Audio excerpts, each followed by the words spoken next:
Hello, and welcome to another episode of Be the Love to Awaken Our Souls. Thank you again so much for tuning in this week. I am Stacy Musial. And I am Brenda Carey. We are your co hosts and souls on the journey, and we are on a mission to raise the consciousness of humans and the planet, and we need your help. Please spread the word to your family and friends and join us every week. Consider becoming a Patreon supporter or a sponsor to help with the operating costs like editing and the many hours we spend creating these shows with quality guests and content.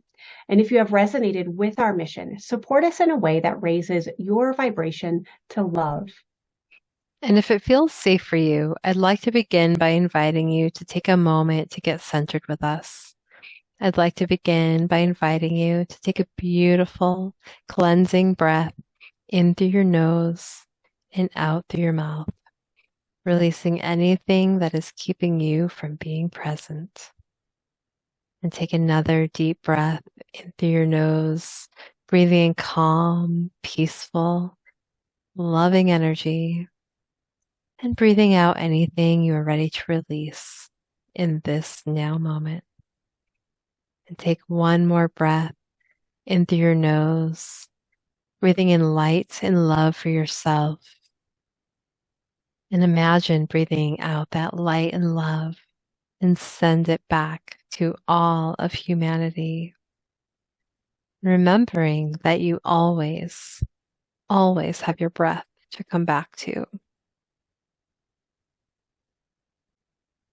Our conversation today is kind of a continuation from the previous episode. So if you haven't listened to that one, maybe check it out after you listen to this one. It's episode number 178, where we talk about how to raise your spiritual consciousness.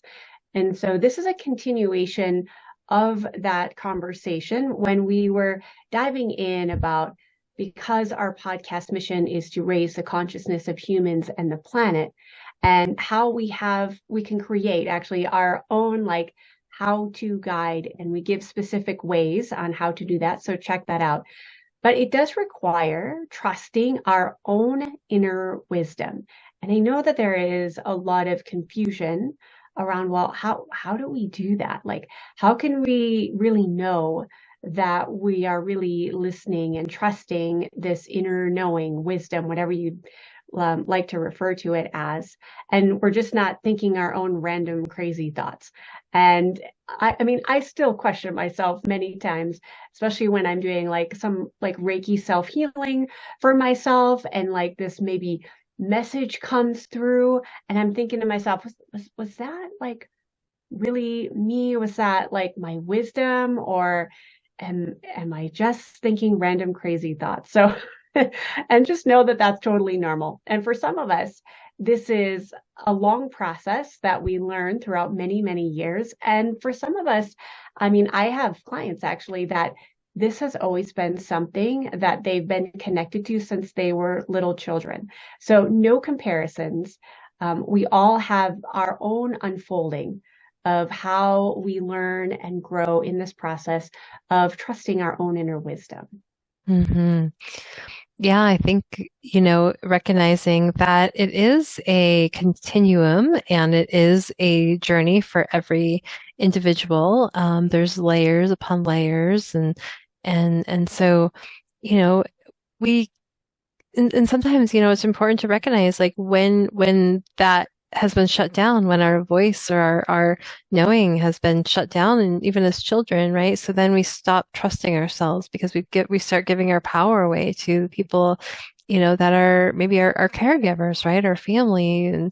And so it's an uncovering, and sometimes it's a longer journey for others. And so, wherever you're starting is just perfectly the most beautiful place to start because that's what you are working with, right? And Absolutely. so just trust in that too, and it is an unfolding and maybe in this moment and, there you might be just having to remind yourself to stop, right? And get quiet. And I think that's really, really important is to have that quiet time and move away from the distractions, right? I think, we have so many distractions, the TV, the phones, you name it, right? Like lights all over the place, things. And so, these shiny objects that catch our attention and to distract us from our deeper knowing, our like wisdom that we hold within. And so letting go of all that and taking time to do some deeper dive work, um, can really help quiet the mind and quiet the overstimulation and Mm. allow for messages to be heard. That's when the mind is quiet, that's when the messages really start to emerge. And then we can see and hear, feel, however those messages, however that knowing comes to you, then we can learn to really tap in and trust that because it's coming from a deeper, quiet place. Absolutely. And just to piggyback what you had said earlier, as a child growing up, I can't say that my inner wisdom or intuition was fostered in any way. So as I grew up, and I think as I went into public schooling and where everything had to be proven scientifically, I didn't really learn or know that I could trust this wisdom that would come to me. And I like how you say we can feel or we can know, because I do think that inner wisdom can come through different people in different ways. And sometimes you might have heard these as like the four clairs of like clairvoyant, claircognizant, clairaudient. I'm Claire missing the sentient. clairsentient. Thank you. I was like, the other one. Um, and I so gotcha. yeah, thank you. I appreciate that. Because the four clairs just popped into my head when you mentioned that, because I think people think, oh, I have to see images, or I'm definitely going to hear like this voice, and that's going to be it. And I would say be open to all the ways. Maybe it's a felt, like you actually, it's a felt sensation, or maybe it's just this knowing. Like it wasn't a visual image, it wasn't like words like clairaudient, like, or but it can come in so many different ways, and not to judge it and not to fear it, because I think sometimes we think, oh, well, what does that mean? And then the rational mind gets in there and wants to explain like what specifically it means and how it's going to turn out, because we want to be safe. We want to feel like we're safe and we know. But really, I don't think inner wisdom operates on that level. So just being open. And some little children are very aware that they have one of these clairs, and it's fostered throughout their life. And for me, for example, I think clairaudient had been there, but because it didn't make sense in my world at that time, it got dampened. And that wasn't until I became very open and also used my own voice that started to resurface and become more clear again.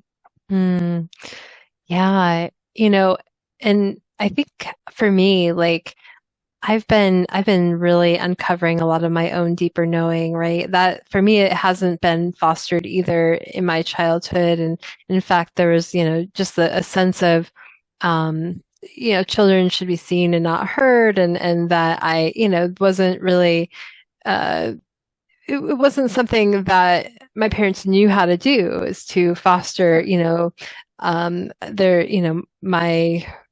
my inner wisdom. And so it's been many, many layers that I've had to go through to get to where I'm at. And so and I'm still, still an everyday, all the time process, right? It's not something that I've perfected in any way. It's Yeah. an ongoing, there's no perfection, right? I just have to say that too.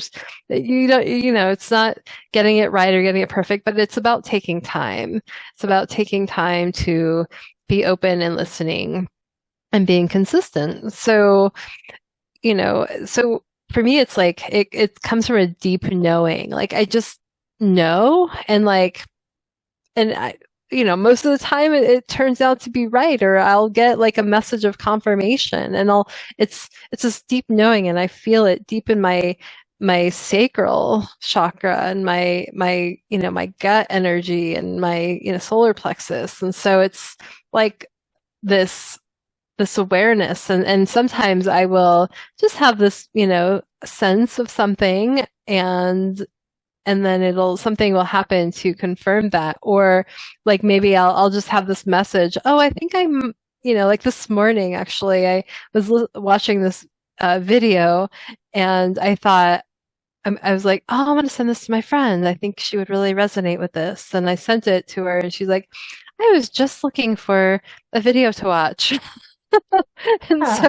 it was just like tuning into those little things too. And those little things can, when you start trusting in, I'm gonna send this because I had this intuition that it would be, something that she would appreciate. And so those little things start to add up, and then the little things become big things. And so Yeah.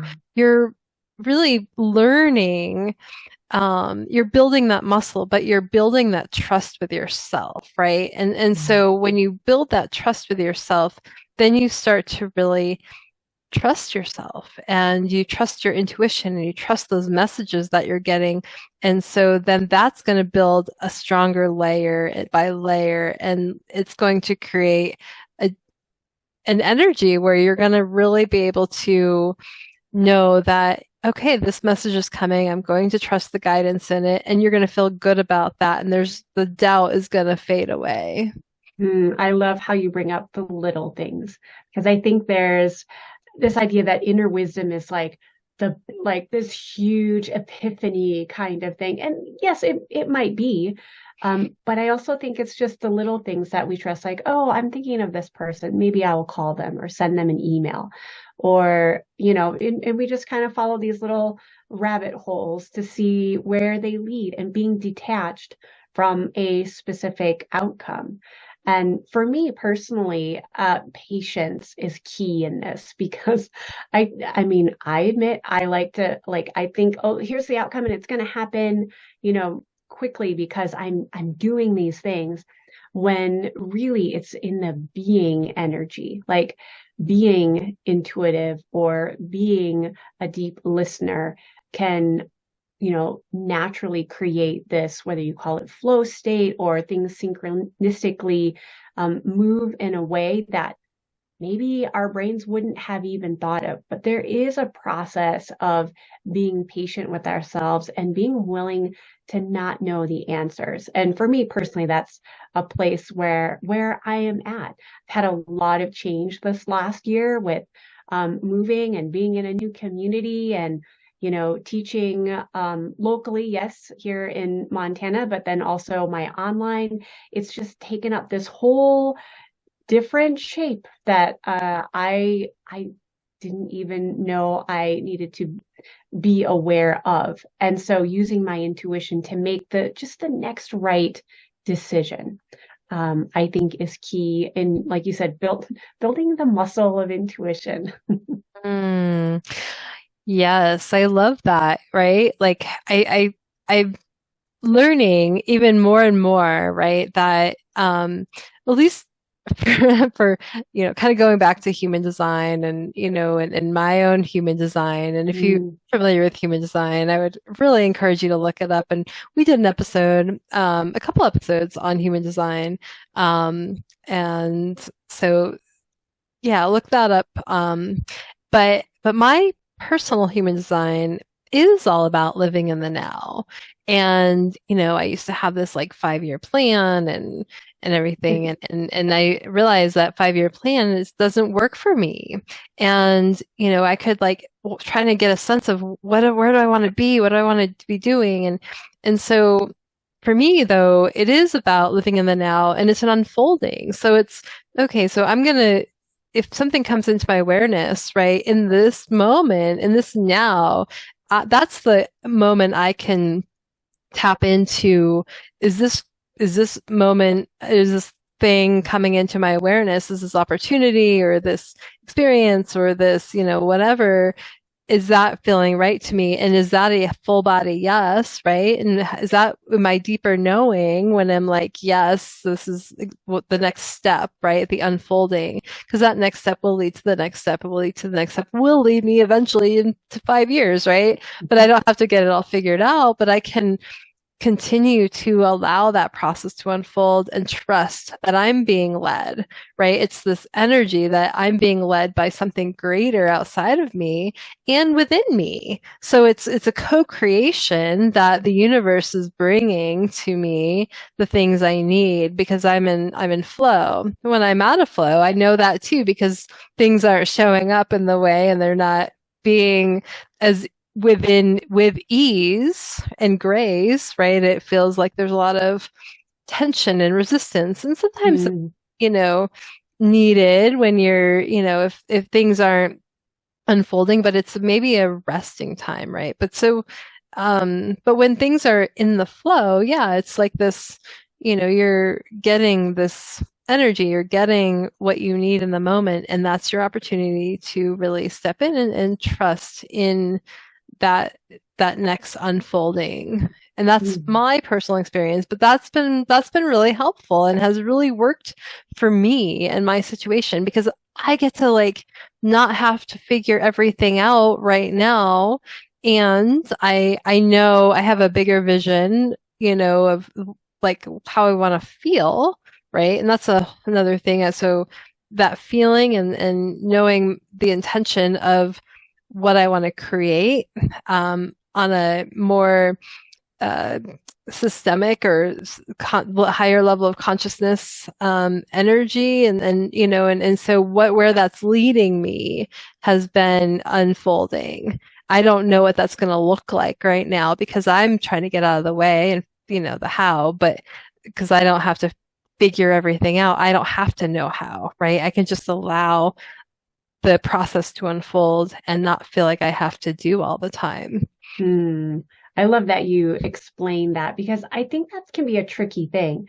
I do remember, and I'm still obviously a work in progress with this because I do like to plan, but I do have like a particular emotion I align with, or like for my year, I have a send culpa or a heart's deepest desire, and I still do plan out.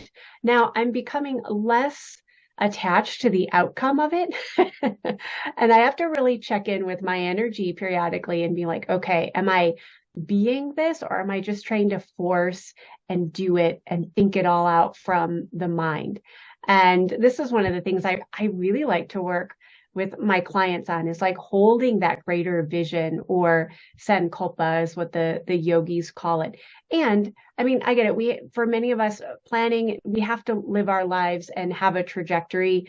But having this balance of, can I still hold that space and trust my inner wisdom and trust the process? And again, it's in the little things that we begin to develop that muscle and then still have maybe a longer trajectory of this is the direction of where I want to go. And I will, to the best of my ability of what I know right now, offering myself forgiveness and grace when things don't go as the way I thought is planned.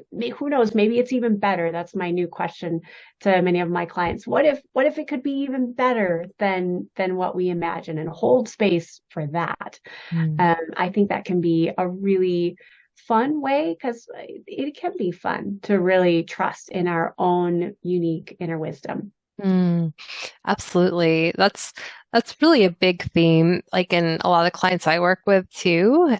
Just learning and trusting, and working with someone to really sit with their own deepest knowing, right? Mm. Because when we really take that time and get quiet, right? And so I will sit there with someone and just help them just experience what that feels like. And, without all the clouded emotions and, we'll work through those layers and, and then get to that deeper knowing and where that resides within them.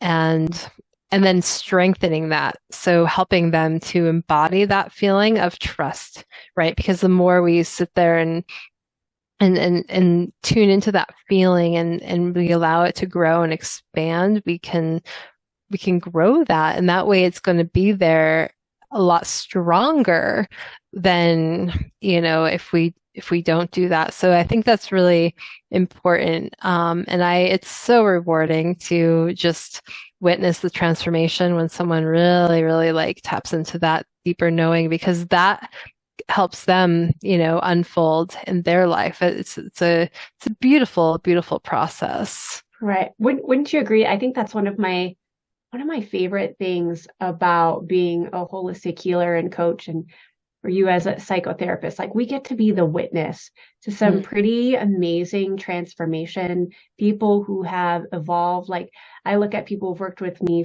for months and months, and I'll say, remember when, the anxiety, was so bad that you couldn't show up to work. But look now, you have these tools. You've learned to trust your own inner wisdom and know which tools work for you and which ones don't. And that's totally okay that they don't. It's not like they're a failure because that one maybe particular energy healing technique didn't really resonate with them.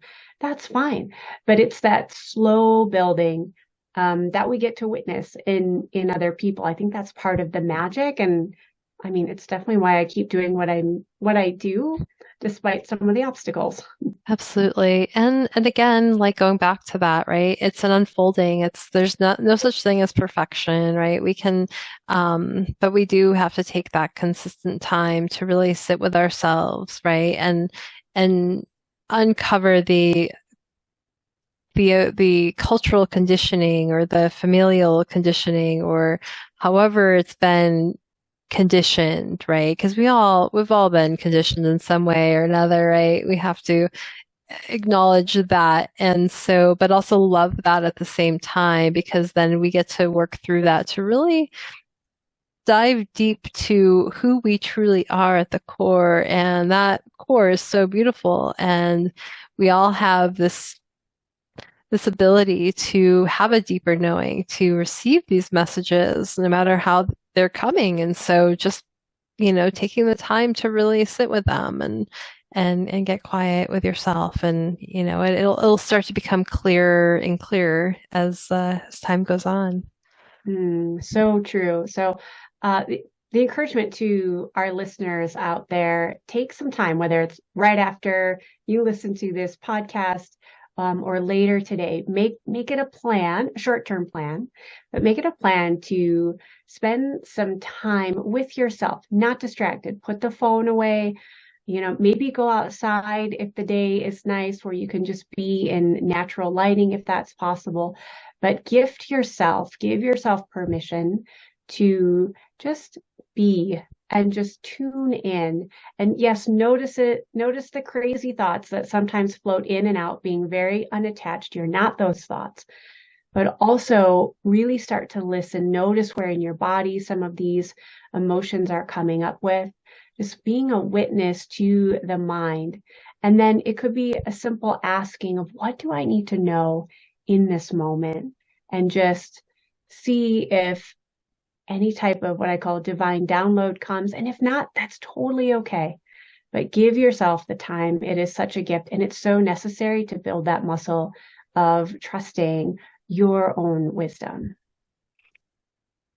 And thank you for listening to Be the Love podcast. If you have enjoyed listening to our show, please share the love by sharing it with your family and friends, giving us a 5-star written review on iTunes and Spotify, or liking us on Facebook. I'm Brenda, Carey, and as a holistic healer, I offer coaching and online programs to guide people in their sacred path to vibrant health. My website is sacredpathyogaandreiki.com. And I'm Stacy Musial. I'm a psychotherapist specializing in whole person, deep soul healing. And you can find out more about my work, my book, and programs at awakenyourempoweredsoul.com. You can check out our links in the show notes.